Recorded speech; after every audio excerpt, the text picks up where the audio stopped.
धन धन सतगुरु तेरा ही आसरा सतगुरु जी की प्यारी साधसंग जी, बहुत बहुत स्वागत आपका एक और नई वीडियो में। मैं हूं आपके साथ पवन डाटा। तो साध संगत के मन में बहुत सारे सवालात चल रहे हैं, बहुत सारी जिज्ञासाएं चल रही हैं, बहुत सारी साध संगत सोच रही है कि पूजनीय गुरु जी की पैरोल की अवधि पूरी हो रही है और पूजनीय गुरु जी अब वापिस सुनारिया धाम में जाएंगे। कैसे क्या होगा, कब जाएंगे कब नहीं जाएंगे, और पूजनीय गुरु जी परमानेंट कब आएंगे, या किस तरीके से क्या कुछ सिस्टम बनेगा। तो प्यारे दोस्तों, सबसे पहले तो आप सभी नारा लगा लीजिए, शांत हो जाइए, रिलैक्स हो जाइए।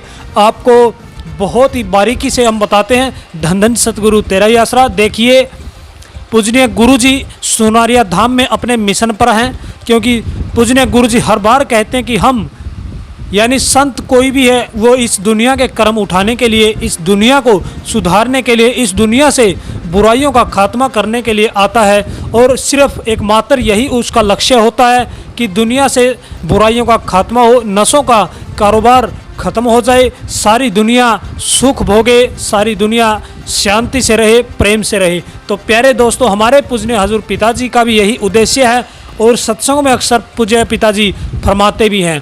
रही बात सुनारिया जाने की, तो देखिए, ये अगर हम सामाजिक लेवल पर देखें तो एक कानूनी एक प्रक्रिया है, उसके तहत संत इसका निर्वहन ज़रूर करते हैं। क्योंकि अगर संत ही प्रशासन का हुक्म नहीं मानेंगे, प्रशासन का नियम नहीं मानेंगे, तो और कौन मानेगा। क्योंकि सबसे बड़े देशभक्त, सबसे पहले देशभक्त गुरु होते हैं, संत होते हैं। क्योंकि संत ही अगर नियम तोड़ेगा तो प्रशासन का और देश का नियम कौन मानेगा। तो ये बहुत ही गहरी बात है।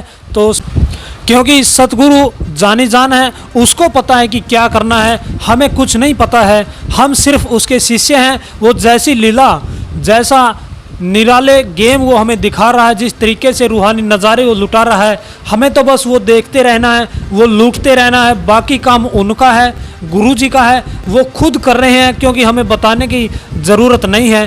हमारे लिए पूजनीय गुरु जी ने जो अरदास बनाई है, हम उसका स्मरण कर सकते हैं, नाम बताया है, हम उसका जाप कर सकते हैं, अरदास हम बोल सकते हैं। तो प्यारे दोस्तों, ये तो वो खुद खुदा है, क्योंकि हम सब मानते हैं कि हमारे पूजनीय गुरु जी खुद रब हैं, खुद मालिक हैं। तो मालिक तो खुद करण करावनहार होते हैं, उनको कुछ बताने की, कुछ कहने की ज़रूरत नहीं होती है, वो खुद सब समझते हैं। तो प्यारे दोस्तों, साध संगत की भावना, प्रेम बहुत ही प्रबल है, अपने जगह पर बहुत ही ठीक है, सही है। लेकिन हमें कुछ चीज़ों का जानकारी भी होनी चाहिए, कुछ चीज़ों का हमें सोचना भी चाहिए। क्योंकि हर चीज़ श्रद्धा के अनुसार नहीं चलती है, हर चीज़ श्रद्धा के अनुसार कार्य नहीं करती। क्योंकि एक सिस्टम होता है, संतों का भी, रूहानी संतों का भी कोई कारण होता है, रूहानी संतों का भी अपना एक नियम होता है। उस नियम से परे संत कभी नहीं जाते हैं, क्योंकि उस नियम से परे जाना दुनिया के भले के लिए नहीं होता है। और पूजनीय हजूर पिताजी हमेशा से ही नौजवानों के लिए, हमेशा ही पूरी साध संगत के लिए, पूरी दुनिया के लिए तत्पर रहते हैं कि किस तरीके से देश का सुधार करना। तो प्यारे दोस्तों, यही बातें हैं, क्योंकि संत जहाँ भी होते हैं वहाँ पे वो जीवों का उद्धार करने के लिए जाते हैं। और एक छोटी सी साखी आपको सुना दें प्यारे दोस्तों, आपको समझ आएगी। तो एक बात आपको सुना देते हैं। एक बार पूज्य हजूर पिताजी, कई साल पहले की बात है, जीवोद्धार रूहानी यात्रा कर रहे थे। तो पूजनीय गुरु जी जब सफ़र पे थे, तो ड्राइवर को कहने लगे कि आप गाड़ी इधर से ले लेना, हमें चाय पीनी है।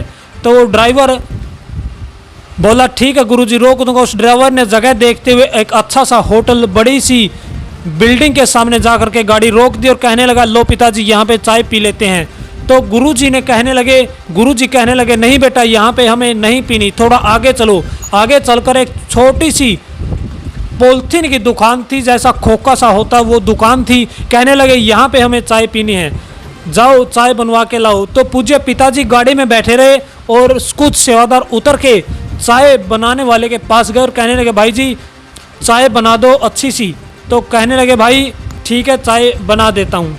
तो वो चाय बना के कप में डाल के देने लगा। वो भाई कहने लगा, लो भाई चाय पी लो। कहता, हमें नहीं पीनी है, हमारे बाबा जी बैठे हैं गाड़ी में, उनको आप खुद दे के आओ, तब वो पिएंगे।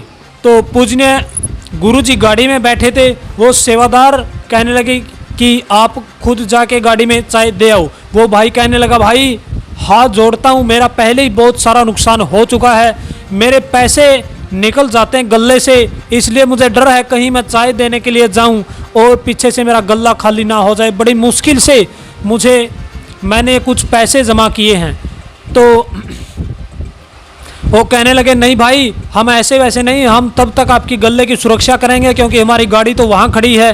तो वो भाई चाय देने के लिए गया, पूज्य गुरुजी ने शीशा उतारा तो उसकी आंखों में आंसू आ गए और तर तर आंसू बहने लगे, रोने लगा।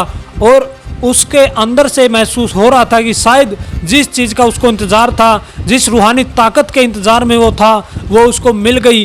और पूज्य गुरुजी भी उस रास्ते से क्यों आए थे, इस राज से भी पर्दा उठ गया।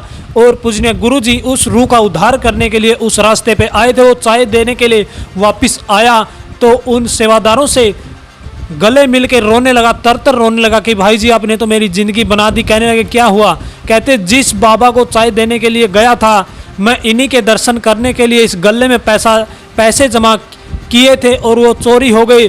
देख कितना गजब है, कितना दुर्लभ समय है। देखिए ये खुद बाबा जी मेरे को दर्शन देने के लिए यहाँ पे आ गए हैं। मैं कितना सौभाग्यशाली हूँ, मैं कितना भाग्यों वाला हूँ।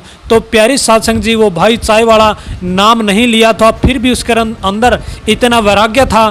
तो हम अपने दिमाग का इस्तेमाल करते हैं, इसलिए हम कुछ चीज़ों में मार खा जाते हैं। बहुत सारी चीज़ें होती जो दिमाग से समझ नहीं आती है, क्योंकि संतों को पढ़ना कोई छोटी बात नहीं होती है। संतों को हम किसी भी तरीके से जान नहीं सकते हैं, उनकी रज़ा को समझ नहीं सकते हैं। बस वो जो हुक्म करते हैं, वो जो चाहते हैं वैसा हमें मान लेना चाहिए, उसी में पूरे समाज की और हमारी भलाई होती है। तो प्यारे दोस्तों, उम्मीद है कि आपको ये वीडियो पसंद आई होगी, समझ आई होगी। अगर अच्छी लगी तो इस वीडियो को आप अन्य दोस्तों के साथ शेयर ज़रूर करें। चैनल पर पहली बार आएँ तो चैनल को भी सब्सक्राइब ज़रूर कर दें। धन धन सतगुरु तेरा ही आसरा।